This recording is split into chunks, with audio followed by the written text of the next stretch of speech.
Le prince Édouard a passé une grande partie de sa vie dans un espace étrange réservé aux personnes nées dans d'énormes privilèges, mais qui, d'une manière ou d'une autre, sont restés invisibles. Pendant des décennies, il a été l'un des rares sujets royaux dont on se précipitait pour discuter le plus jeune fils, qui semblait définitivement éclipsé par des scandales plus bruyants, des personnalités plus grandes et des héritiers au destin plus clair. Il était souvent considéré comme l'enfant oublié de la reine Élisabeth II, le fils qui ne correspondait jamais tout à fait à l'image que son père admirait, et le prince qui avait passé des années à essayer de prouver qu'il comptait dans une famille où l'attention avait déjà été réclamée bien avant son arrivée. Puis en 2025, quelque chose de profondément inhabituel a commencé à se produire. Le roi Charles a commencé à envoyer Édouard en Amérique à plusieurs reprises, et les observateurs royaux ont rapidement remarqué ce timing étrange. Washington en janvier, Newark en avril, puis Philadelphie quelques jours plus tard. Ce qui a poussé les gens à s'arrêter et à poser des questions n'était pas simplement le voyage lui-même, mais le fait que le prince Harry semblait être à proximité presque à chaque fois qu'Édouard atterrissait. Soudain, un homme que le monde avait passé des décennies à ignorer se déplaçait avec détermination, et les gens commencèrent à se demander si Charles lui avait discrètement confié une mission que personne n'était censé remarquer. Édouard était né à 20h20 exactement, le 10 mars 1964, à l'intérieur du palais de Buckingham, et dès le début, son arrivée comportait un détail inhabituel qui le distinguait de ses frères et sœurs. Le prince Philippe était présent pour sa naissance, ce qui n'était jamais arrivé avec les autres enfants de la reine Élisabeth II. Dans l'histoire royale, ce moment semblait inhabituellement intime, presque moderne, dans une famille souvent définie par la distance émotionnelle.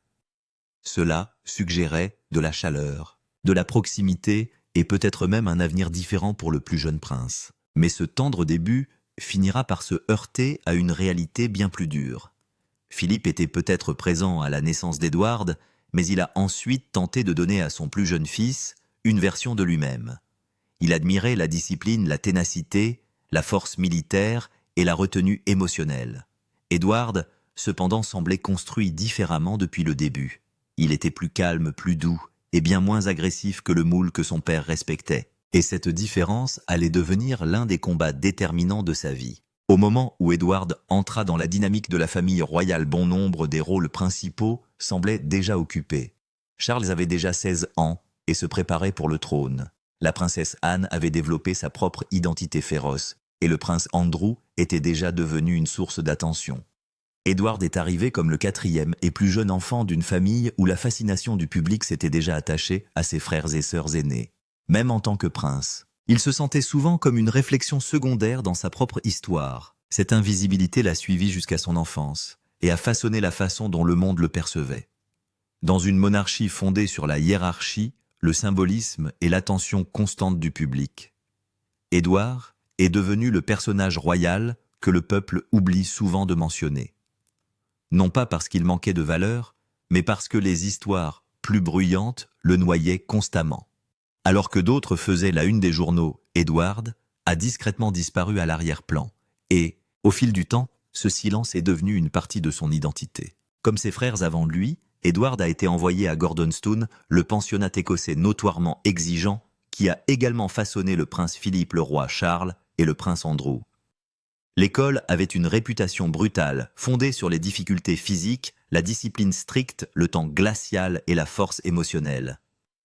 Le roi Charles l'a décrit un jour comme « cold it en kilt », une phrase dont les gens se moquaient tout en ignorant l'amertume qui se cachait derrière ces mots. Pour Édouard, l'école est devenue un autre endroit où il était censé survivre à une vie qui ne semblait pas adaptée à sa personnalité. Le problème le plus profond n'a jamais été simplement les matinées froides ou les routines épuisantes. C'était la pression constante de devenir quelqu'un qu'il n'était clairement pas. Édouard était timide, réservé et profondément différent de la masculinité agressive que son père admirait. Toutes les institutions autour de lui semblaient déterminées à le transformer en quelque chose de plus dur, de plus bruyant et de plus dur. Pour quelqu'un de naturellement calme. Cet environnement pourrait ressembler moins à une préparation qu'à un effacement. Plus tard, Édouard a fréquenté le Jesus College de Cambridge, où il a étudié l'histoire entre 1983 et 1986 et a obtenu son diplôme. Sur le papier, cela ressemblait à un chapitre stable et respectable de sa vie. Pourtant même cette période s'est déroulée sans presque aucune célébration ni fascination majeure du public. Cela n'a pas transformé son image, ni créé l'affection du public, ni ne l'a fait se démarquer au sein de la monarchie.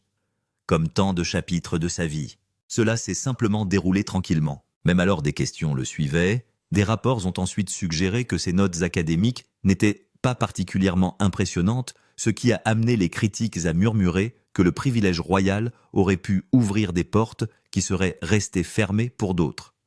Ce récit est devenu douloureusement familier. Édouard ne pouvait jamais simplement avancer sans que ses progrès ne soient soupçonnés. Même ses réalisations étaient souvent traitées comme si elles nécessitaient une explication. Ensuite, il y a eu le titre que beaucoup pensaient qu'il aurait dû arriver des années plus tôt. Le 10 mars 2023, jour de son 59e anniversaire, le roi Charles III lui accorde enfin le titre de duc d'Édimbourg.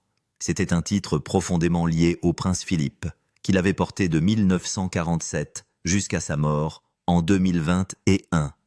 Après être brièvement revenu à Charles, il a finalement été recréé pour Édouard, remplissant ce que beaucoup pensaient être depuis longtemps une vieille promesse familiale. Pourtant même, ce moment était porteur d'une complexité émotionnelle. Oui, c'était un honneur. Mais c'était aussi comme une reconnaissance arrivée douloureusement tard. Au moment où Édouard a reçu ce que beaucoup pensaient qu'il aurait dû lui appartenir des années plus tôt, le moment ressemblait moins à une célébration qu'à une correction retardée. C'était comme si la famille royale avait enfin reconnu un fils qu'elle avait sous-estimé pendant des décennies. Cette tendance était déjà devenue douloureusement claire lors de son chapitre militaire. Le prince Philippe appréciait profondément le service militaire et admirait depuis longtemps les Royal Marines. Lorsqu'Édouard a commencé sa formation d'officier en 1986, cette décision a été célébrée comme la preuve qu'il s'engageait enfin dans une voie respectée par son père. Cela ressemblait à de la discipline, cela ressemblait à un honneur, cela ressemblait à une rédemption. Mais derrière l'image publique se cachait une pression écrasante. Édouard ne se contentait pas de suivre une formation militaire. Il se lançait dans une épreuve qu'il semblait impossible d'échouer publiquement. Chaque mouvement a été analysé pour prouver s'il pouvait enfin devenir le genre de fils royal que l'on attendait de lui. La pression était énorme et elle montait rapidement. La formation devait durer une année complète. Édouard n'a duré que 4 mois. En janvier 1987, il prend la décision de partir. Ce moment unique est devenu l'un des titres les plus marquants de sa vie. Les rapports affirmaient qu'il avait pleuré pendant des heures avant de faire son choix, et tandis que les responsables du palais décrivaient son départ comme profondément regretté, le public était obsédé par un mot brutal qui l'a suivi partout par la suite quitté. Cette étiquette l'a blessé d'une manière que peu de gens comprennent pleinement. Les Royal Marines représentaient la ténacité et l'honneur en Grande-Bretagne, et leur départ précoce a brisé l'image héroïque que beaucoup attendaient d'un prince. Une décision est soudainement devenue toute son identité. Il n'était plus simplement Édouard.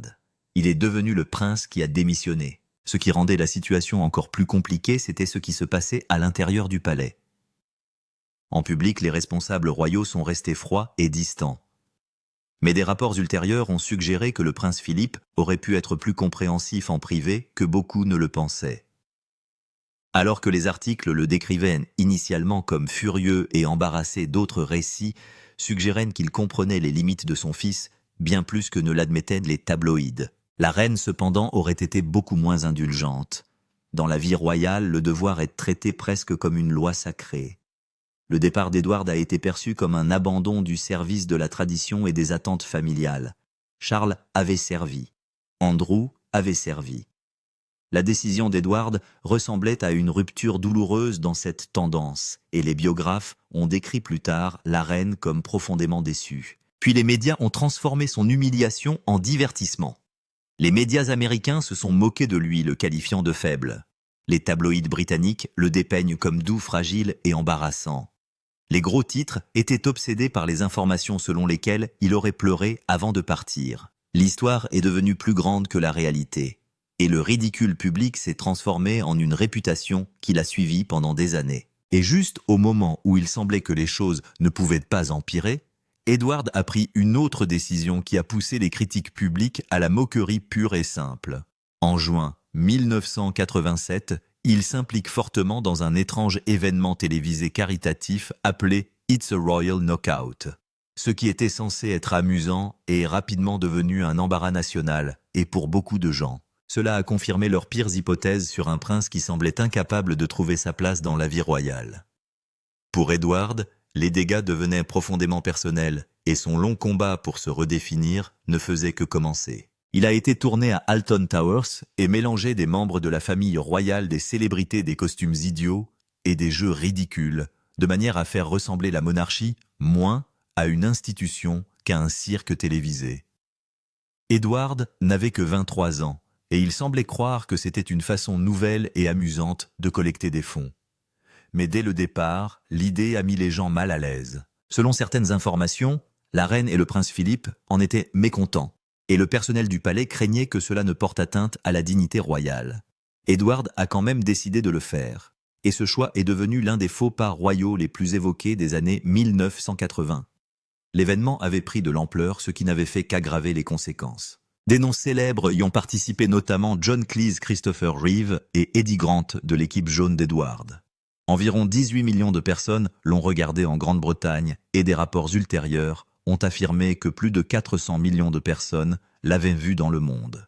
Ces chiffres semblent impressionnants, mais cela n'a fait qu'aggraver l'embarras. Au lieu de donner l'impression que la famille royale est amusante et accessible, la série a donné à de nombreux téléspectateurs le sentiment que la monarchie avait été entraînée dans un divertissement bon marché. La vue de membres de la famille royale criant, se précipitant et portant des tenues absurdes devant un public géant était trop pour beaucoup de gens. Oui, cela a permis de récolter de l'argent, mais cela a également rendu la couronne ridicule. Puis est arrivé le moment qui a poussé tout cela à bout. Après l'événement, lors de la conférence de presse, Edward a demandé aux journalistes s'ils s'étaient bien amusés. La salle est restée silencieuse, car les journalistes n'avaient même pas été autorisés à regarder l'émission. Cracha Edward. « Eh bien, merci d'avoir l'air si enthousiaste, dit-il avant de sortir en trombe. Il a également pointé du doigt les photographes et leur a dit qu'ils devraient apprendre les bonnes manières. Cette explosion est devenue une histoire à part entière car les membres de la famille royale sont entraînés à ne jamais perdre le contrôle de la sorte en public. Pour un prince de 23 ans, il s'agissait d'un effondrement public rare, et cela a rendu le désastre encore pire. Au fil du temps, It's a Royal Knockout a acquis la réputation d'être l'une des pires erreurs de relations publiques royales de tous les temps. Les commentateurs l'ont décrit plus tard comme l'une des plus grosses erreurs de l'histoire royale, car elle a brisé quelque chose d'essentiel. Les membres de la famille royale étaient censés se sentir formels, distants et contrôlés. Cela faisait partie de la mystique, mais ce spectacle les a transformés en artistes costumés. Cela a remplacé le mystère par la maladresse. Même l'argent n'a pas pu sauver l'image. Selon certaines informations, l'événement aurait permis de récolter entre un 5 et un 63 millions de dollars pour des œuvres caritatives, mais ce succès ne pouvait pas effacer ce que des millions de personnes venaient de voir. Les associations caritatives ont reçu l'argent. La monarchie a perdu un peu de dignité, et Edward a appris une dure leçon sur ce que l'attention publique peut faire lorsqu'elle tourne dans le mauvais sens. Après cela, il semblait chercher une autre voie qui pourrait enfin être la sienne. En 1993, il fonde Ardon Productions et tente de se lancer dans la télévision et le cinéma en tant que véritable producteur, plutôt qu'en tant que simple prince, effectuant un travail cérémoniel. Il a même utilisé le nom d'Edward Windsor sur ses cartes de visite et s'est présenté comme un producteur de télévision et non comme le prince. C'était une décision audacieuse car aucun enfant d'un monarque britannique n'avait essayé un tel travail de divertissement privé auparavant. Au début, l'idée paraissait moderne, voire courageuse. Cela suggérait qu'il voulait construire quelque chose qui lui était propre, mais cet espoir se heurtait lentement aux mêmes problèmes qui ne cessaient d'apparaître dans sa vie. L'œuvre n'a jamais complètement échappé à l'ombre de son nom. Pendant près d'une décennie, Ardent a survécu, mais il n'a jamais connu le genre de succès fort et indéniable qui ferait taire les critiques. La société produisait principalement des documentaires dont beaucoup étaient liés à la famille royale, ce qui ouvrait une question délicate. Edward trouvait-il du travail parce qu'il était talentueux ou parce qu'il était royal? Plus le résultat semblait moyen, plus cette question devenait forte. Des rapports indiquent qu'Ardent a eu du mal à décrocher des commissions et que les critiques ont ridiculisé certains de ses programmes en les qualifiant de faibles ou de obsolètes.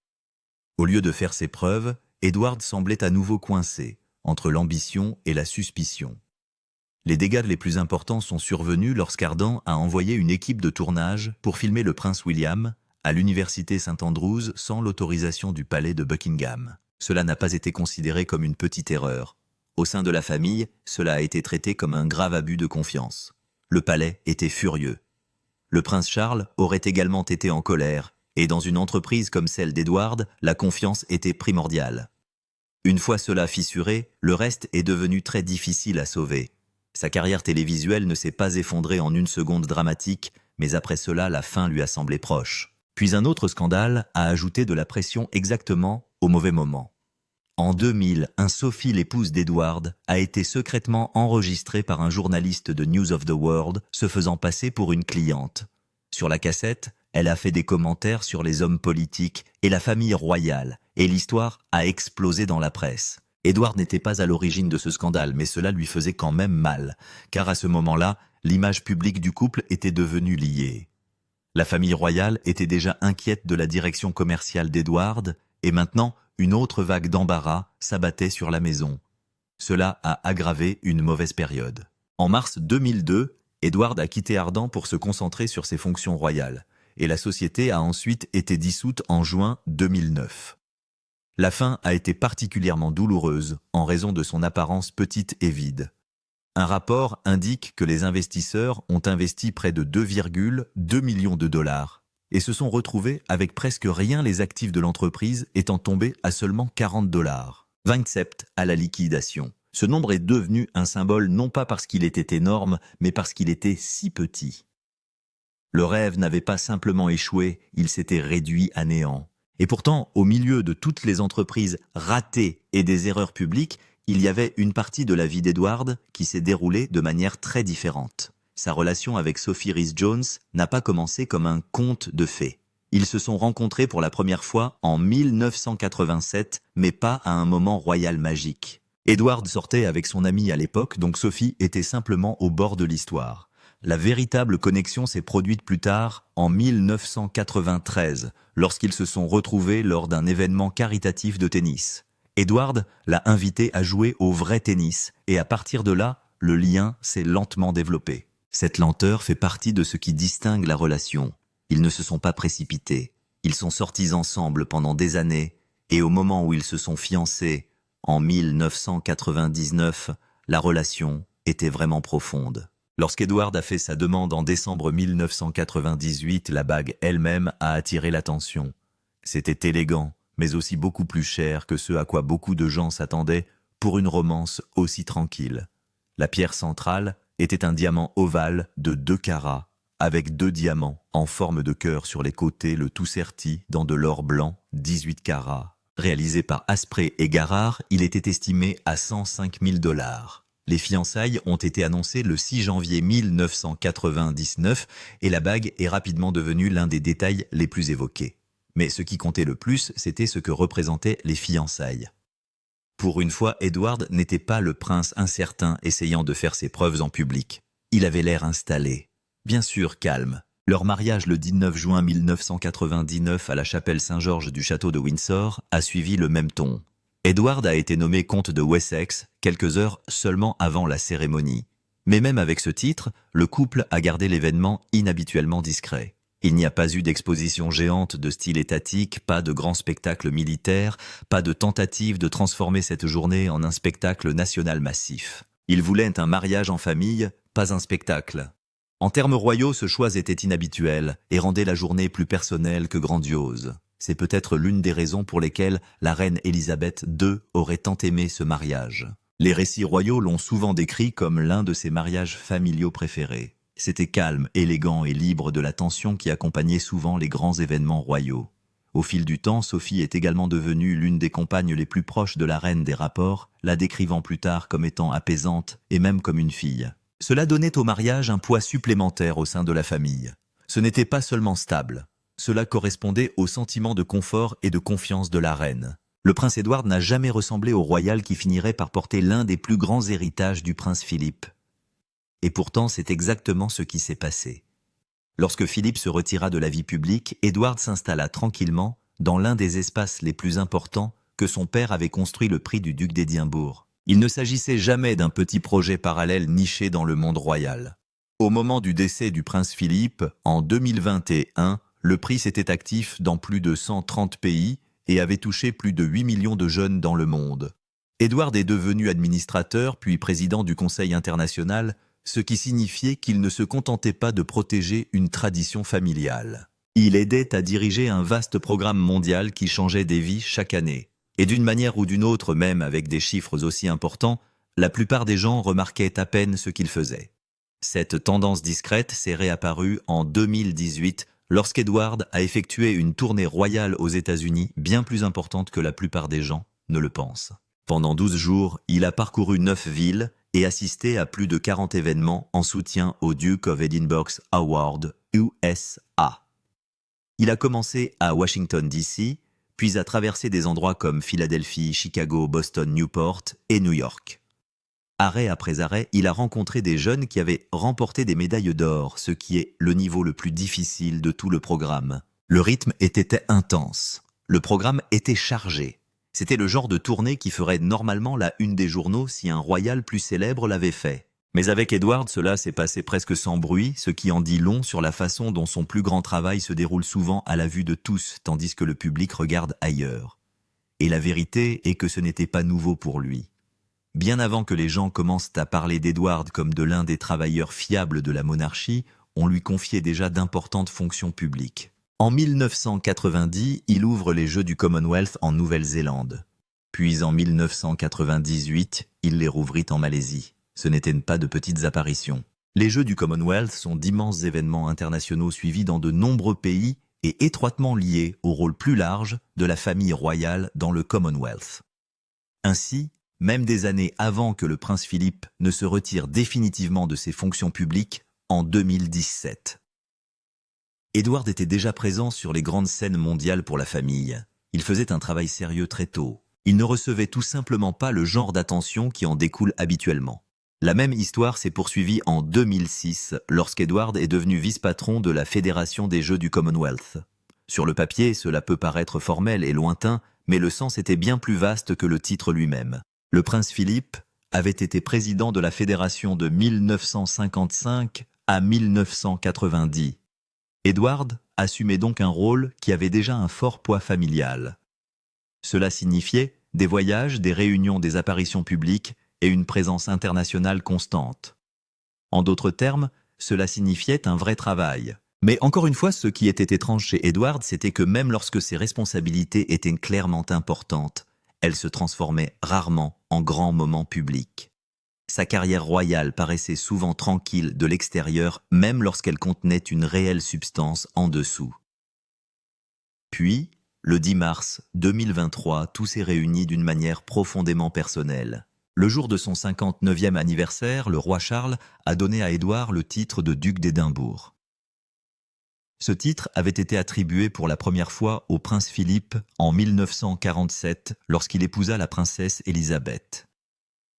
Et après la mort de Philippe en 2021, elle est revenue à la couronne. Ainsi, quand Édouard l'a reçu, le moment a semblé plus grand qu'un changement normal de titre royal. C'était comme un dernier acte de confiance. Beaucoup de gens y ont vu une façon d'honorer ce que Philippe et la reine Élisabeth avaient toujours voulu. Il y avait aussi un détail qui a rendu la décision encore plus émouvante. Le titre a été accordé à vie, ce qui signifie que le fils d'Edward James n'en héritera pas.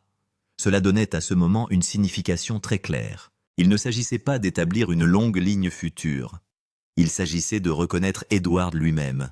C'était comme si le dernier morceau de l'héritage de Philippe était placé entre les mains de son fils, qui en portait déjà une grande partie depuis des années. C'est peut-être la raison pour laquelle la place d'Édouard au sein de la famille a souvent semblé différente des relations royales plus bruyantes qui l'entouraient. Lorsque Harry et Meghan ont entamé leurs derniers jours en tant que membres de la famille royale le 9 mars 2020, lors du service du Commonwealth à l'abbaye de Westminster, le langage corporel a raconté sa propre histoire. Les moments les plus chaleureux et les plus faciles ne semblaient pas survenir avec William et Kate. Au lieu de cela, les moments les plus doux étaient avec Édouard et Sophie. Les photos de ce jour montraient Harry et Meghan souriant ouvertement avec eux et le contraste ressortait. Ce qui aurait dû ressembler à une famille unie semblait plutôt tendu et divisé. Dans cette pièce inconfortable, Edward et Sophie semblaient faire partie du petit espace où Harry et Meghan semblaient toujours détendus. Cette image correspondait à ce que beaucoup de gens ressentaient depuis des années. Edward a souvent été considéré comme quelqu'un à qui Harry pouvait parler plus facilement que Charles ou William. Il n'a jamais semblé aussi formel ni aussi tranchant. En 2021, Edward lui-même a qualifié la situation familiale de très triste et a déclaré que chaque famille a des problèmes. Il a également déclaré qu'il souhaitait bonne chance à Harry et Meghan.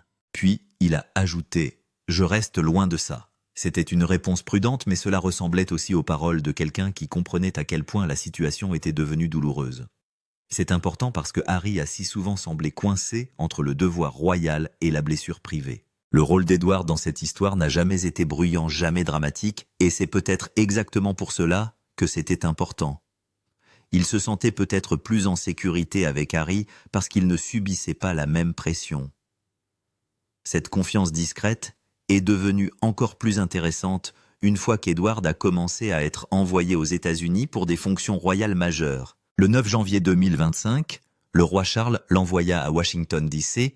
pour représenter la couronne aux funérailles nationales de Jimmy Carter. Edward était le seul royal là-bas. Ce détail, à lui seul, a rendu le voyage significatif. Il ne faisait pas partie d'un groupe.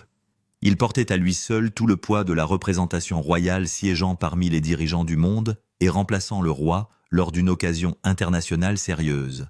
Et parce que cela s'est produit en Amérique, les gens ont immédiatement commencé à y lire davantage. Chaque fois qu'Edward apparaît désormais aux États-Unis, une deuxième question suit de près la raison officielle du voyage. Pourrait-il également constituer une ligne discrète entre le palais et Harry ? Cette question n'a fait que s'accentuer lorsqu'Edward est arrivé à Newark le 30 avril 2025 pour une visite royale de 2 jours.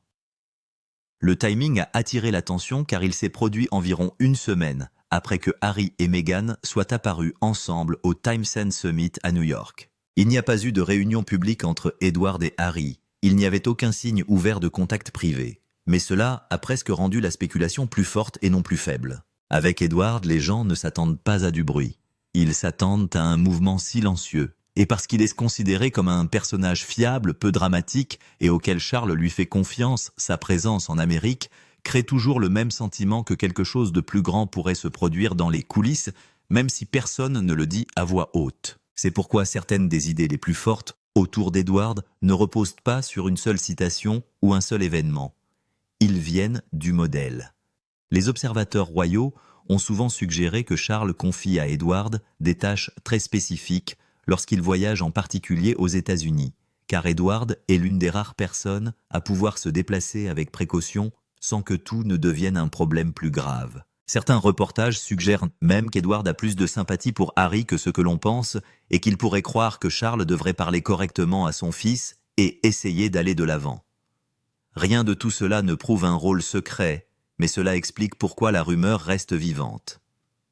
La véritable force d'Edward a toujours été celle-là. Il peut accomplir un travail royal important sans que cela ressemble à une stratégie. Dans le même temps, son emploi du temps récent a également créé un autre type de conversation. Il n'y a aucun déménagement confirmé vers l'Amérique. Rien d'officiel ne dit que le prince Edward y deviendra une sorte de figure royale permanente. Pourtant, la forme de son travail commence à interroger les gens.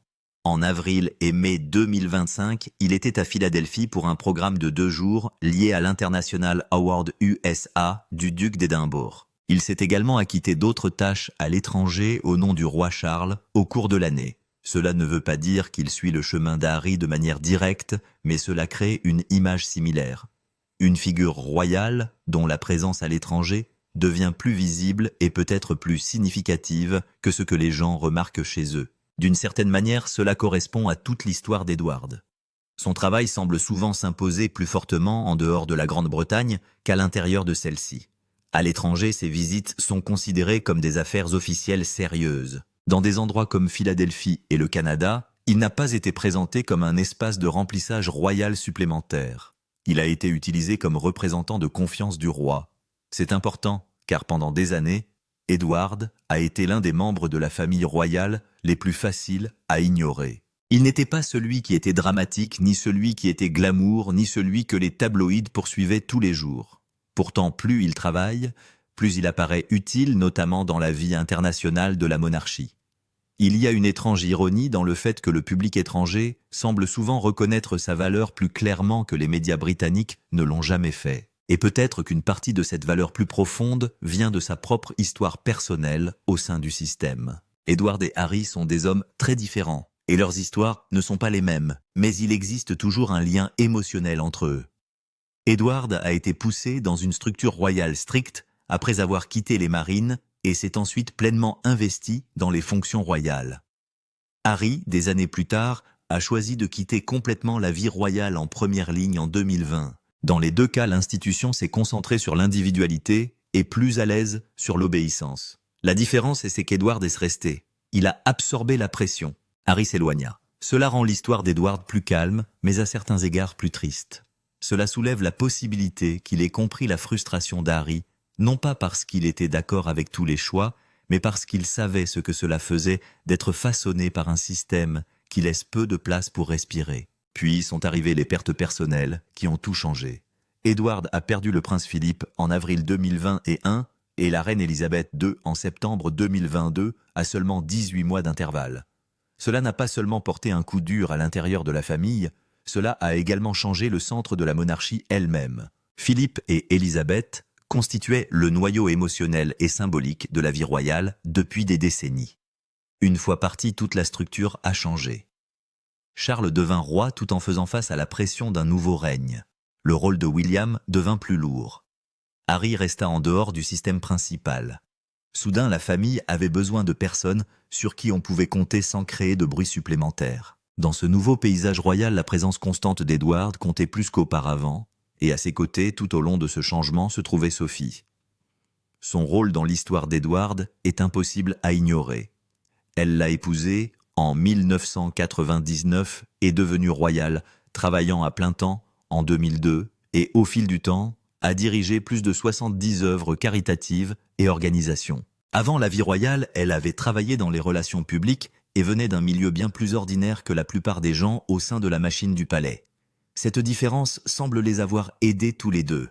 Sophie a apporté quelque chose de concret. Au fil des années, ils ont fini par être considérés non pas comme des membres de la famille royale tape à l'œil, mais comme une équipe stable. Et cette stabilité a également changé la façon dont les gens percevaient Edward.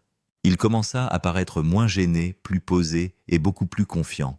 Tout cela est devenu encore plus important lorsque la santé du roi Charles a créé une nouvelle pression au sommet. En février 2024, le palais de Buckingham a annoncé que Charles avait reçu un diagnostic de cancer après une intervention hospitalière pour une hypertrophie de la prostate. Le palais n'a pas nommé le cancer exact, ce qui a laissé planer un lourd silence sur la monarchie à un moment très inquiétant. Mais même avec ce silence, une chose était évidente. Le visage public de la couronne devait encore continuer à évoluer. Il fallait encore assister aux événements. Il restait encore des tâches à accomplir. Et Edward faisait partie des membres de la famille royale qui continuaient à se présenter pendant que le roi réduisait le travail destiné au public. Ce changement est devenu très clair lorsqu'Edward a été envoyé à Washington pour les funérailles de Jimmy Carter le 9 janvier 2025. À cette époque, il avait 60 ans, voyagé seul et assumait le genre de tâches visibles à l'étranger qui reviennent habituellement aux membres les plus âgés et les plus surveillés de la famille. Il n'assistait pas seulement à un service. Il agissait au nom du roi dans une salle remplie de pouvoir mondial. Pour quelqu'un qui avait passé des années dans l'ombre, il s'agissait d'un changement radical dans la signification publique. Edward n'était plus simplement un frère tranquille. Il devenait l'une des réponses efficaces de la monarchie à une époque de tension. Et la tension était partout. Charles était aux prises avec un traitement contre le cancer. Catherine se remettait d'une opération chirurgicale majeure en 2024. Harry était en Californie, loin de la vie royale, en première ligne. Andrew était resté endommagé par le scandale. La princesse Anne a eu ses propres problèmes de santé en 2024 et 2025. La famille était épuisée dans plusieurs directions à la fois. Dans cet environnement, Edward et Sophie ont commencé à paraître encore plus importants, non pas parce qu'ils avaient soudainement changé, mais parce que la monarchie avait besoin d'adultes stables, capables de travailler sans entraîner le chaos avec eux. C'est ce qui rend l'ascension d'Edward si frappante maintenant. Pendant des années, Il a souvent été traité comme le prince oublié, celui qui n'était jamais vraiment en forme. Il a quitté les Royal Marines, il a eu un chapitre télévisé inconfortable. Sa société cinématographique a suscité des critiques et a finalement fermé ses portes. La presse a longtemps fait de lui l'un des Windsor les moins impressionnants. Mais aujourd'hui, le même homme qui semblait autrefois facile à renvoyer est l'un des rares membres de la famille royale à qui l'on fait confiance pour se présenter sur la scène mondiale, lorsque la famille ne peut pas se permettre des erreurs. Ce renversement donne à son histoire une réelle force. Le prince sous-estimé est devenu celui sur lequel la monarchie pouvait tranquillement s'appuyer. Ainsi, lorsque les gens se demandent si Édouard et Sophie pourraient un jour assumer un rôle plus formel face à l'Amérique, l'idée ne semble pas aussi étrange qu'elle le paraît à première vue.